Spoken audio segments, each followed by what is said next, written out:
Mari, o mercado no primeiro momento trouxe uma tímida precificação para o conflito Israel-Hamas, sobretudo em termos de commodities, mas também de outros ativos, por entender que era um conflito regionalizado, que não indicava um alastramento maior e um comprometimento maior da região do Oriente Médio, bem como a convocação de grandes players militares, entre os quais os Estados Unidos, cujo apoio está sendo retórico e prático, mas não com uma incursão de militares americanos, com o despejo de tropas dos Estados Unidos ali para reforçar os israelenses, a despeito de um alinhamento claro entre americanos e israelenses, não está havendo aquele encorpamento maior, um envolvimento maior, mais direcionado por parte dos americanos ou mesmo de outros países no conflito. Ou seja, essa ideia de que é algo circunscrito às fronteiras de Israel e da faixa de Gaza. No entanto, nós monitoramos nas últimas horas, e houve uma provocação do nosso editorial de hoje nesse sentido, que outros players podem começar a ser convocados, direto ou indiretamente. Israel, as autoridades israelenses, o exército de Israel, pediu que mais de 1 milhão de palestinos saiam da faixa de Gaza no horizonte das próximas 24 horas. Esse prazo se esgota às 18 horas pelo horário de Brasília, a fim de que, e isso não foi dito, mas é o que se intui, mais ataques, inclusive em áreas muito civis, encorpem na resposta ainda que Israel busca dar àquilo que fez o Hamas nas primeiras horas do último sábado. Se acontecer essa evacuação de mais de 1 milhão de palestinos da região, a primeira pergunta é viável e dá tempo? A segunda é para onde esses palestinos iriam? E a terceira é que tipo de consequência isso poderia trazer? Só que essas perguntas não são para uma economista-chefe, são perguntas que o mundo está fazendo para aqueles que mais de perto acompanham o conflito. A ONU já se posicionou e disse que haveria consequências drásticas, devastadoras, absolutamente preocupantes. Aí a gente sai disso e vai para o Antony Blinken, secretário de Estado lá dos Estados Unidos, que está numa incursão com os países árabes a fim de mobilizá-los contra o Hamas.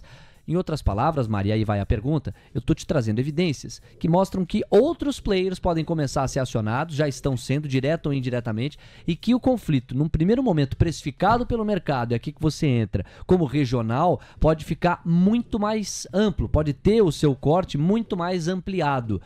Qual que é o peso e a relevância desse monitoramento no seu racional macroeconômico, Mari?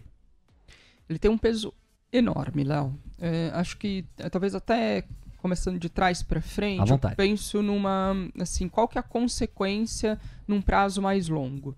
Você tem um aumento das tensões geopolíticas no mundo, então a partir, né, dessa semana, não que o geopolítico não tivesse um peso na nossa análise de cenário, mas a parte geopolítica ganhou um espaço mais relevante e isso está aqui para ficar. Isso não vai passar daqui para uma semana, para daqui a um mês. Isso, então, no nosso balanço de riscos, né, quando a gente pensa na carteira, né, na administração de uma carteira, o balanço de riscos, a parte geopolítica ganhou uma importância, uma relevância maior. Acho que esse é o principal, um primeiro ponto.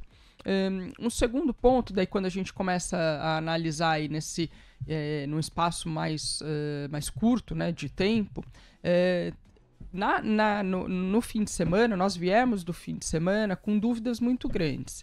Duas principais, uma mais diretamente em relação ao preço do petróleo, né? E por que o petróleo ali em si? Principalmente pela capacidade, se a gente teria uma interrupção, tem uma dúvida sobre a oferta desse produto, tanto da oferta na produção quanto no escoamento, né, do produto ali da região. Isso ficou mais claro de que, né, ao longo desses dias, de que essa interrupção não aconteceria ou não aconteceu ainda pelo momento. Essa é uma dúvida que continua na mesa. A qualquer momento a gente pode sim ter uma interrupção de produção. Se entende que hoje você tem estoques maiores de petróleo do que você já teve há meses recentes.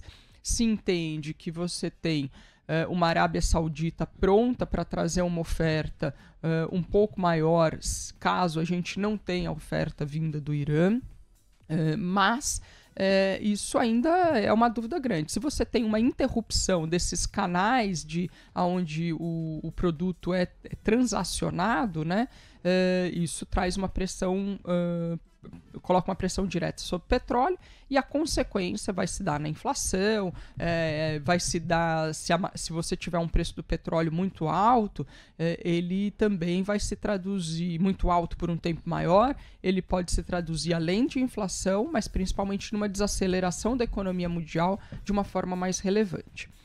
E um outro é que são muitas vertentes de um mesmo raciocínio, né? Num curtíssimo espaço de tempo, quando a gente pensa nos outros agentes ali, os outros países da região, existe uma resistência muito grande em se entrar no conflito claramente pelas consequências. Tá tudo ainda muito incerto. Quando você menciona, há um alerta, né, para que as pessoas saiam ali da região, existe o alerta dos dois lados. Existe um alerta vindo do Hamas de que hoje seria um dia muito importante, existe um alerta vindo de Israel para que as pessoas saiam dali, para que elas saiam dessa região mais ali ao norte de Gaza, ou que na parte norte de Israel, que as pessoas saiam ali da fronteira. A gente vê essa movimentação tanto do lado de Israel quanto do lado do Líbano também, as pessoas saindo ali do sul do Líbano. Então, assim, as tensões na região, elas continuam ainda muito grandes. Se espera uma resposta mais forte de Israel, que ainda não veio. Então, talvez seja a mobilização das tropas, a mobilização da inteligência. Então, está tudo muito, muito incerto. Você teve um ataque ao aeroporto de Damasco, então você vai lá para o lado da Síria, tudo muito instável, tudo muito incerto, tudo pode mudar de forma muito rápida. E todos esses outros países têm um receio muito grande de dar algum passo além. Então é um tabuleiro complicado. Por isso que eu digo que a principal conclusão, assim, o que a gente pode tirar dessa semana é que a questão geopolítica passa a ter um espaço muito maior no nosso balanço de risco do que teve. Gostou desse conteúdo? E se eu te disser que tem muito mais sobre esse assunto e muitos outros na cobertura ao vivo do Pregão? É no Ritmo da Bolsa. A gente te espera. O Manhã TC News é de segunda a sexta, das 8 ao meio-dia. Até lá!